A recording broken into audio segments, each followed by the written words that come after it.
अजय मिश्रा टेनी को टिकट देने पर बोले अखिलेश यादव, ऐसे लोगों को टिकट देकर क्या बताना चाहती है सरकार। सीबीआई एक एजेंसी, कोई भी पूछताछ करेंगे हम उसका सहयोग करेंगे।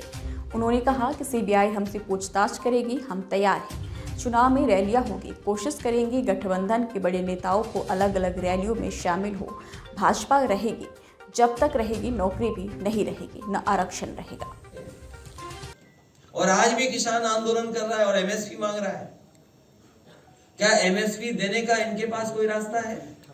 और रास्ता भी कैसे बनेगा जब उधार पैसा बढ़ गया हो, देश के ऊपर कर्ज बढ़ गया हो, जिस सरकार ने नोटबंदी की हो और उसके बाद कर्ज बढ़ा हो और फिर 15 लाख करोड़ से ज्यादा किसान का कर्ज माफ नहीं किया, बड़े बड़े उद्योगपतियों का कर्ज माफ किया।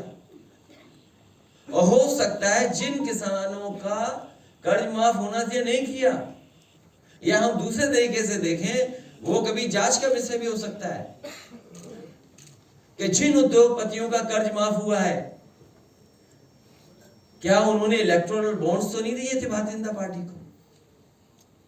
यह बड़ा सोचने का सवाल है कि कहीं ऐसा तो नहीं भारतीय जनता पार्टी ने जिन उद्योगपतियों का कर्ज माफ किया हो, उनसे इलेक्टोरल बॉन्ड्स भी लिए हों और बाद में उन्हीं उद्योगपतियों को कर्ज दे दिया। दुनिया में हमें बताओ कौन सा देश इस तरह की अर्थव्यवस्था चलाता होगा जहां पर पहले तो लोन दिया जाए, जब वो डिफॉल्टर हो जाए तो उनका कर्ज माफ हो, फिर उन्हें कर्ज दे दिया जाए और कर्ज के माफ करने के बहाने इलेक्टोरल बॉन्ड्स ले ली जाते हो। अरे हमने तो कह दिया जांच की मांग, सुना नहीं आपने या स्किप कर गए वो भी आप किसानों की बात कर। इसलिए जहां किसान की आय दोगुनी का वादा किया था, क्या किसान की आय दोगुनी होगी इस महंगाई में? और फिर नौजवान, वो बेटी जो इसने आत्महत्या कर ली, क्या कहा उसने? माफी मांगी पिता और मां से, मां और पिता से माफी मांग करके उसने आत्महत्या कर ली क्योंकि पेपर लीक हो गया, वो अपना भविष्य बनाना चाहती थी। दूसरा कन्नौज का बेटा ब्रजेश पाल, उसने अपनी जान दे दी डिग्री जला करके।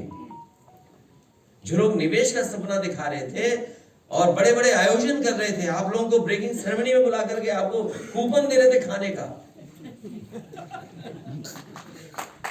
कूपन दिया प्रेस को खाने का।